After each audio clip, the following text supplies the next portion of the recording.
Welcome everyone to the San Diego chapter of Papers We Love. Our presenter this evening is Sam Peck, and he is going to present a paper entitled Minds, Brains, and Programs. Let's have a warm welcome for Sam.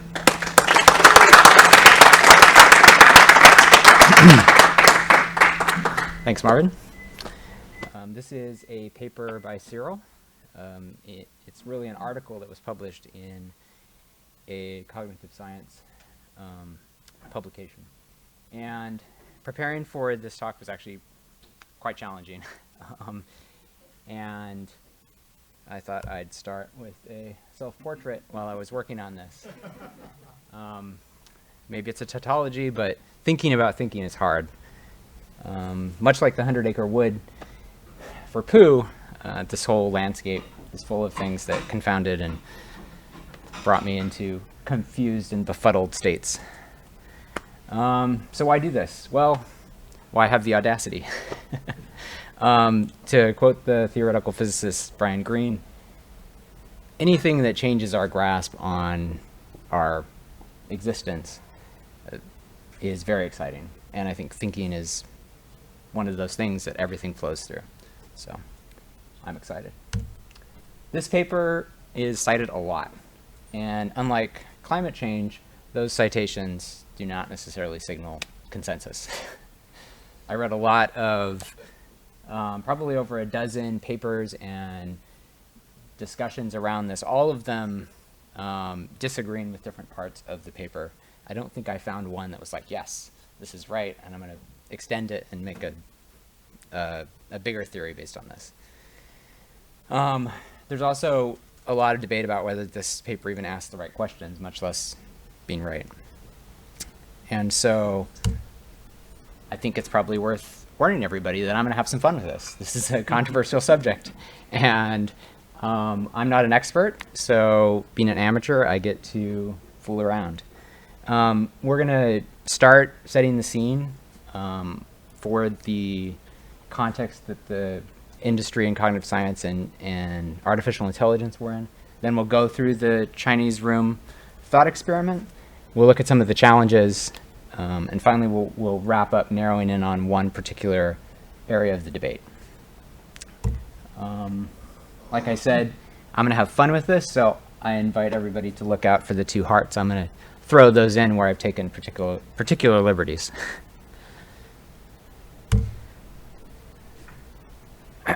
So before we go back in time 40 years or so, it's probably worthwhile to think about where we are today. And this is my sentiment about AI. We have a lot of things that folks are calling artificial intelligence today.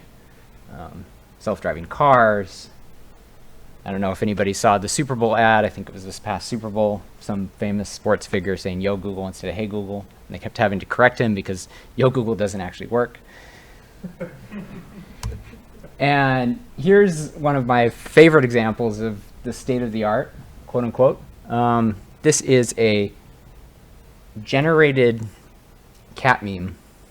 So they showed their network a bunch of cat pictures, and a lot of them were memes. And so the computer basically, the model tried to generate one that would fit those parameters, and it inserted this gobbledygook basically. So you have obviously, and I think that this is actually a decent jumping off point for thinking about what we today call artificial intelligence in the popular press, and what a lot of people in the industry called good old-fashioned AI. Good old-fashioned AI was very different. In the late 70s, early 80s, there were people building systems with formal logic, and there was this idea out there of strong AI, but nobody had built one yet. But they were building these weak AIs, and they had some ideas about what might be in a strong AI system. You might need to do planning, have some autonomy, be able to reason, problem solve, learn from examples. And there's a lot of talk about kind of the formal symbols and how those work around this period. And two researchers at Yale, Roger Schenck and Robert Abelson, wrote a book in 1977, I believe, Scripts, Plans, Goals, and Understanding. And in it, they describe a weak AI that is focused on understanding stories in particular, because they wanted to kind of explore this idea that you could have a system that would read a story and then be able to answer questions about the story that weren't actually contained in the story. Teasing at this idea that we all have, that we have this broader context than the information that we consume in one sitting about the world. And in this book, they describe this canonical example of a man walks into a diner, orders a hamburger. The hamburger comes out burnt to a crisp. Man gets up, storms out of the diner, doesn't pay his bill. And they ask this system, excuse me, did the man eat the hamburger? And of course, for us, it's very clear, didn't eat the hamburger. And the idea was that they could build a system with these logical rules that could answer those kinds of stories if they tuned them right, if they gave them enough input. And just to kind of give an idea, I'm sure the folks in the audience with more formal logic understand you're more familiar with this. However, this is an example of a page of that book. And you can see they have these very concrete entities and these causal relationships and these symbols. And they walk through this kind of idea of doing this. Now, Schenck and Abelson didn't actually propose that this was a form of thinking or that this was anything like human cognition, more that this was trying to teach machines to solve problems in the ways that we think of humans as solving problems. However, there was a lot of other speculation that this could potentially build into something that would become a strong AI, something that would be able to take on humans in terms of intelligence and adaptability and problem solving. That said, not everybody was on the same page. One of the best-known critics today of this line of reasoning is John Searle, the author of this paper. In a 2015 talk at Google, Searle describes how he was on an airplane on his way to visit Yale, Schenck and Abelson, and he had their book. And he was reading it, and he conceived essentially of the experiment on the plane, saying, well, I could have a document that I was reading, and it could be in a different language, and then I'd have these notes that somebody had prepared for me that were in English that I do understand, and I could consult them and try to figure out what was going on, right? And maybe I could even come up with responses based on these notes. And Searle, in this Google talk, describes how he was flabbergasted when he brought this to the folks at Yale, and they didn't have a good answer for him that this wasn't a good challenge. He felt like, well, there should be an answer to this. And after not getting challenges that he liked, he declared one day, and I'm paraphrasing here, hold my beer, and wrote Minds, Brains, and Programs. Now, in the preamble to the actual Chinese room thought experiment, Searle describes what he's trying to bring across through this thought experiment. And that is that only very special kinds of machines can think and reason and have these faculties that humans have. And in this first sentence up top, it's almost like he's saying we'd have to have a brain in order to have thinking. And this, in the second part here, no program by itself is sufficient for thinking, you can kind of get a sense of his strong emphasis on the idea that a program is not thinking. And that's a thread that goes through the whole paper. So we'll just walk through it, paraphrasing or pulling out quotes of Searle's explanation of the Chinese room, just to give us it in his words and get some more of the nuance around it. He essentially extends this idea that he had on the airplane by putting himself in a room and having this writing, and then again reiterating. He doesn't know what's going on. He doesn't know what this is. And then he's doing some kind of operation with this writing. So he gets the first batch, he's given a second batch, now he's got 2 piles of meaningless squiggles. And now comes the important part here, is that he's given this set of rules in English that connects the two. And he says, unknown to me, right? He doesn't know what any of these are called, but he says the people outside the room that have fed me all these papers, they call the one in the middle a script, the one on the left a story, and the one on the right questions. Everybody with it so far? So, what's the result of this operation that we've just imagined?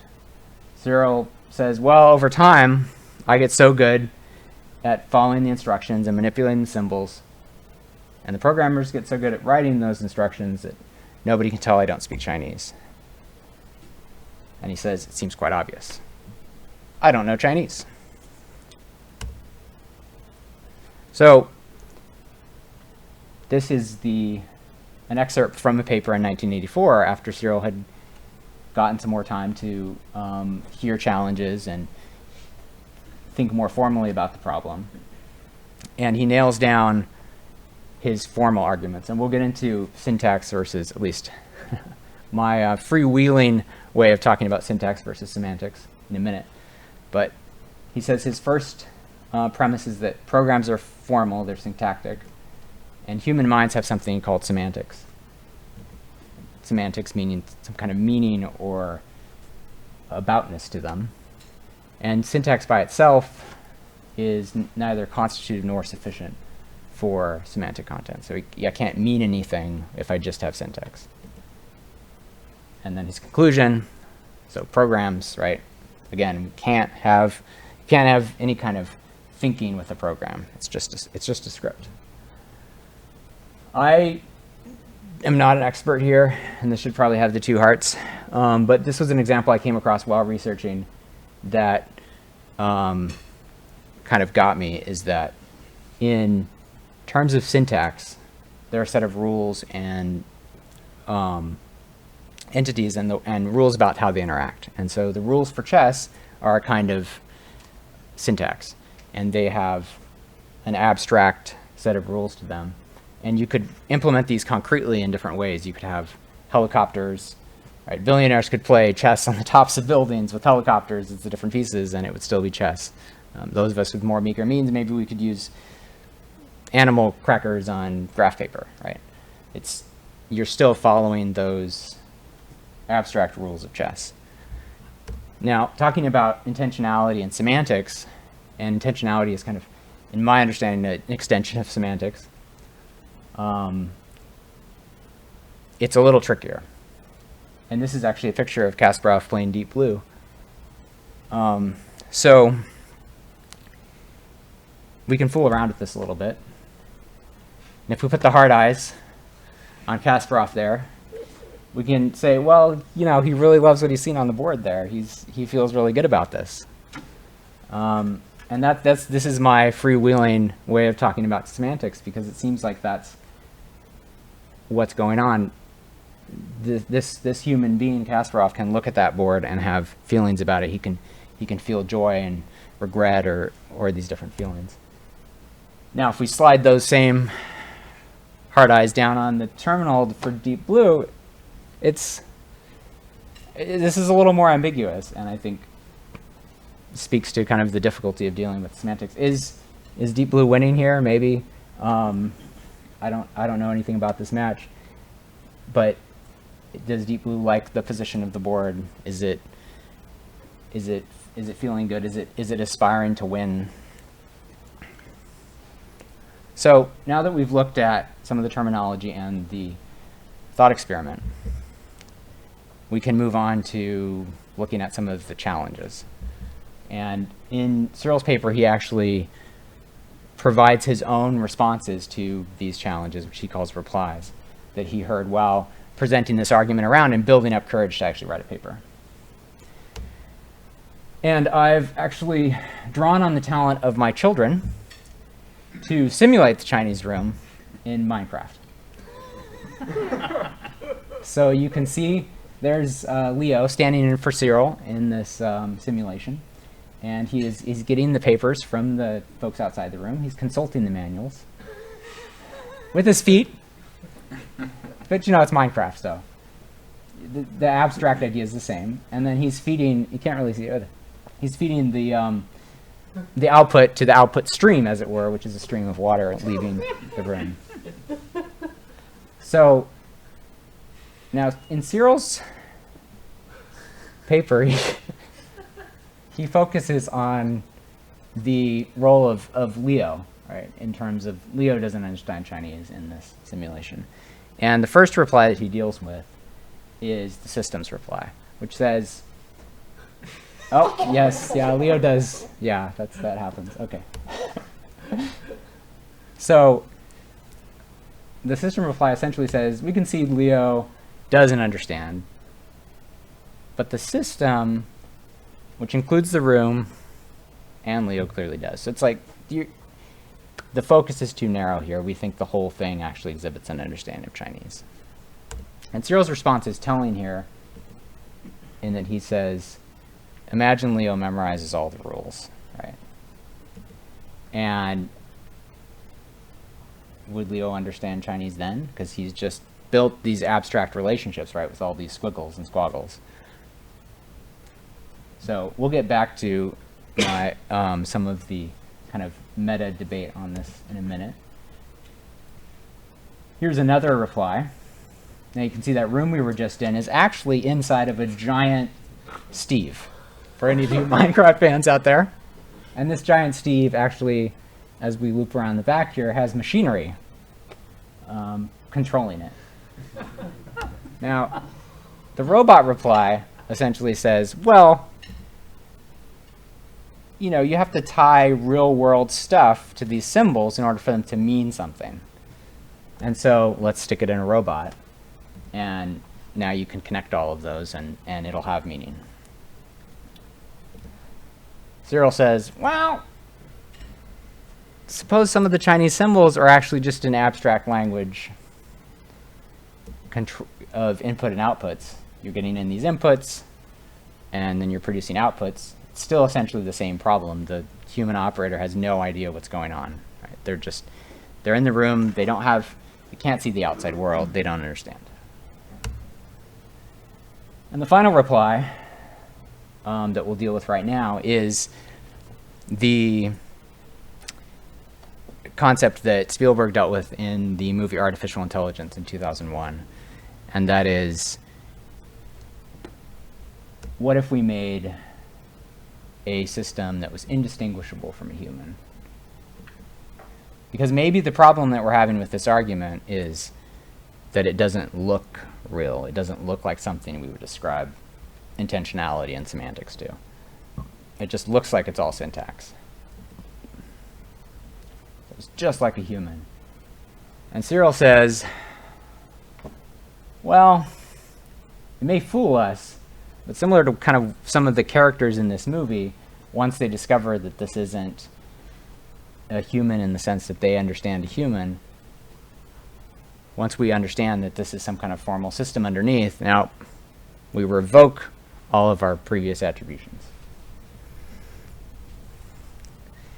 Now, at this point, I know reading some of these replies, especially the ones in Cyril's paper and his responses to them, got me a little irritated because I felt like there was a disconnect, right? We had people trying to reframe the problem and Cyril being very firm on, no, I want to stay with this one focus. And when I see things like that, I'm always a little bit curious about if there's some fundamental thing that we maybe haven't quite figured out yet between those two perspectives. And in this case, I'm going to draw on Daniel Dennett and his idea of intuition pumps to try to maybe break down that space between these arguments. Daniel Dennett is a philosopher that actually came up with this term intuition pumps while discussing the Chinese room argument shortly after it came out with one of his colleagues. And we can hear from the man himself here if the video will work. Intuition pumps are sometimes picking that up. Thought experiments, but they're Make not it louder? really formal arguments. Sorry. Typically, they're stories. They're little fables. Is that helping? Yeah. Okay, we go. Should we replay that? Sure. Intuition pumps are sometimes called thought experiments. More often, they're called thought experiments, but they're not really formal arguments. Typically, they're stories. They're little fables. And what they do is they lead the audience to an intuition, a conclusion, where you sort of pound your fist on the table and you say, "Oh yeah, it's got to be that way, doesn't it?" And if it achieves that, then it's pumped the intuition it was designed to pump. These are persuasion machines, little persuasion machines that philosophers have been using for several thousand years. I think that intuition pumps are particularly valuable when there's confusion about just what the right questions are and what matters to answer the question. I think we're all pretty good at using examples to think about things, and intuition pumps are usually rather vivid examples that are from which you're supposed to draw a very general moral. Or he said, what you want to do with any of these intuition pumps is twiddle all the knobs, turn the knobs, see what makes it work. Now, though this is actually something that we're familiar with from other parts of our lives, if there's a gadget and you want to know what it does, turn the knobs, see what happens, see what the moving parts do. So I encourage everybody to not just to take an intuition pump as it's handed to them, but look at the moving parts, see what makes it tick, try to figure out, what if I adjust this? Will it still pump the same intuition? Will it still yield the same putative conclusion, or will the whole thing fall apart? And it's interesting to see that a lot of times philosophers will make an intuition pump, which seems to do great work until you start turning the knobs, and then you realize that it actually depends on your not thinking clearly about some aspect of the problem. So, looks like we have a tool. And lucky for us, folks have broken down this paper in so many different ways, we actually have some proposed knobs. So one of the first knobs we get, papers and symbols. Those are all those scraps that we saw on the slides where we're going over serials. This concepts and ideas. And this one's interesting. The idea that the machine is room-sized, so we had to build that giant Steve in order to actually put it inside of a robot. The monolingual human operator. Importantly, the operator is not supposed to understand the language that they're dealing with. And the speed. I mean, this is probably really optimistic. Of every 4 seconds or so I could complete an operation. If you think about the volume of paper that I would need to go through in order to figure out how to map a bit of text in a language to a response in that same language that I didn't understand. This seems quite optimistic. And honestly, when I was reading this, once I started thinking about the speed as an engineer in a startup, I was like, this seems like a deal breaker. Performance is such a big part of delivering anything. And in fact, Dennett had an interesting take on this in saying that we ascribe intelligence to things that respond to their environment in time to stay alive. So speed is an important part of thinking. And once I got looking at that knob, I started thinking about what it would mean to change that. Could we add more people? How could we adjust that speed knob, since it seems like it's a big deal?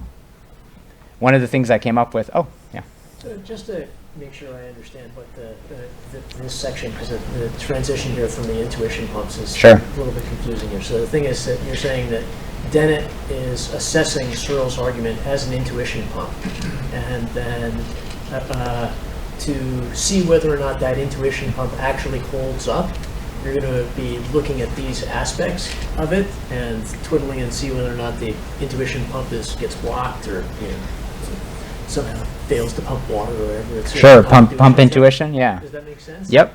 Yeah, that's it. Okay, Exactly. so then we look at the papers and symbols and then we look at concept studies, and if any one of these breaks down, then that signals some sort of a flaw or. Yeah, and I think these are settings on the knobs, and we can think of it as, could we set the any of these knobs to a different setting, right? Could we make the machine smaller or bigger, and would it still pump the same intuition? Could we speed things up?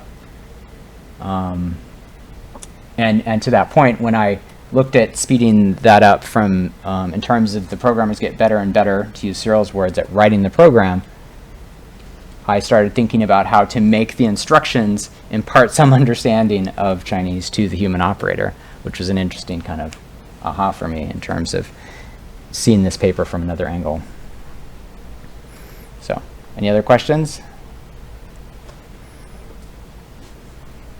So we'll look at one more challenge that is somewhat of a combination of the advancement of artificial intelligence into away from these systems that were rigid and very explicit in terms of the entities and their relationships between them, and into what we now call neural networks, or what folks like to call connectionist AI. And again, we're going to journey to Minecraft. And now, for some reason, I'm in Minecraft, and I'm running around. And this counter argument, or this challenge, is essentially, hey, we don't need to use these sets of instructions. We can have we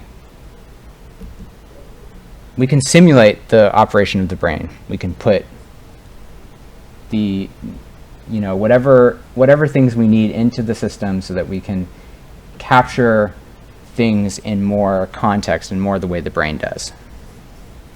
And this is similar in the paper. If you read the paper, there's a reply that Cyril gives to the brain simulator approach, which is kind of a greater degree than this connectionist idea. But he says, hold on. If we had to know how the brain worked, right, why are we messing around with AI?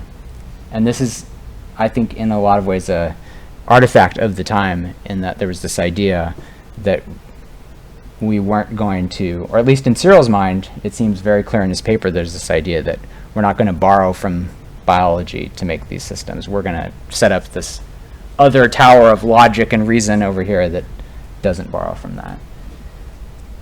Cyril says, well, even if you do this, even if you simulate the brain, there's still no understanding of Chinese, because imagine that we have a Chinese gym with as many Chinese people as you think you need to simulate the operations of the brain, and they're carrying out these operations as neurons in the brain. And maybe that's trillions, right? It's a large size machine. We're turning that knob around the size of the machine way past a room size. And when I started thinking about the Chinese gym example, I started questioning whether the people in the gym would need to understand written instructions in a language at all if their tasks were at the level of a neuron, if they were responding to local stimuli. And that got me thinking too about the energy inputs into the system. I have to feed all these people, right? And starting to look at the human operator more as an energy input got me thinking about that other knob that's very connected to the speed knob that was vexing me so much. And this is where there's another flight of fancy, and we say maybe the human operator is not actually that important in here. Look, it's still running. I'm not running around in there. And this was actually a challenge in the 90s that essentially said, well, if we actually ask some questions of the Chinese room that are personal in nature, like, what's your attitude toward Mao? What did you have for breakfast? Where do you live? The answers are not coming from the operator. They're not coming from Cyril in the original experiment. They're coming from somewhere within the system. And that kind of pumps on this intuition that this focus of Searle's throughout the paper of looking at the human operator and the human operator's level of understanding is misguided. And just to kind of throw on additional flights of fancy here, for me, thinking about memorizing all those rules in his example of suppose that in Searle's rebuttal to the systems challenge, suppose memorizing all those rules, I can't imagine as a human memorizing rules and not trying to actually figure out that many rules, at least, not trying to figure out some kind of compression or some kind of clever trick to actually remember them. So this idea that we could have the human operator that's so important in this story actually memorize everything, again, smells a little bit. And of course, being able to perform all these operations without errors is an interesting knob to turn in terms of we didn't really show that on the previous slide, but there's a knob here too of the error rate that the system has.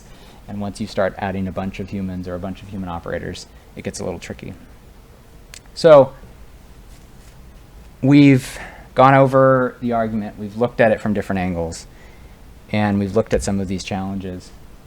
And we've kind of come back around to it. So this is a comic that showed up. Nobody really knows who did it.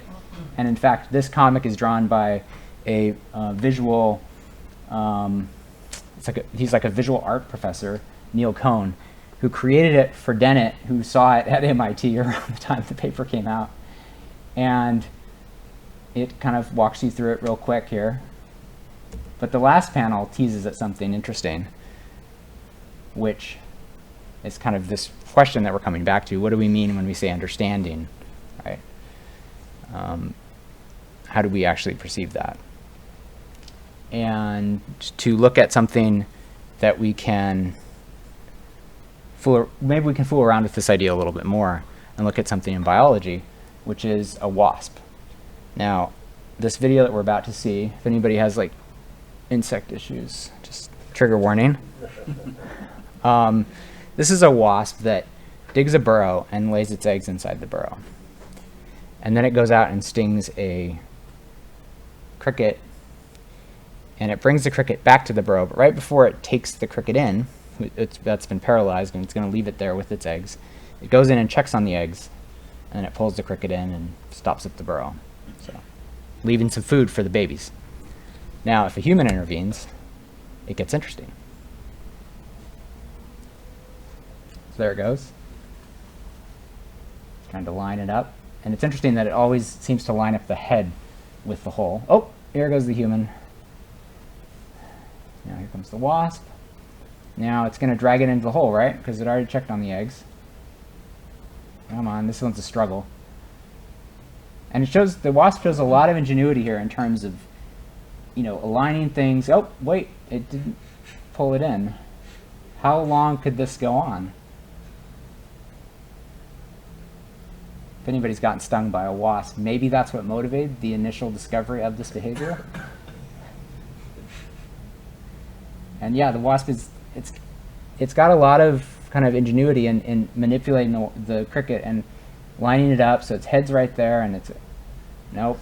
That poor wasp. So, as humorous as this is, it turns out that the Sphex wasp doesn't always do this. Sometimes you move the cricket, and it doesn't follow this rote routine of always checking before it pulls it in. But there's lots of folks that point to this as an example. Look, here's something that's rote, and it can never transcend and have a more context-aware consciousness or idea about the world. However, the original entomologist documented that this behavior wasn't constant, that some wasps didn't exhibit this behavior. So maybe we're seeing, just maybe, we're seeing here an example in the natural world of a system that's very small and very primitive, but that is bordering on the cusp of a very strict set of rules that it follows versus a more context-aware, more flexible system. And with that note, I'd like to close with the closing line of Turing's seminal paper in 1950 that introduced the concept of the imitation game or the Turing test. And I wholeheartedly agree with this sentiment. Thank you. Thank you.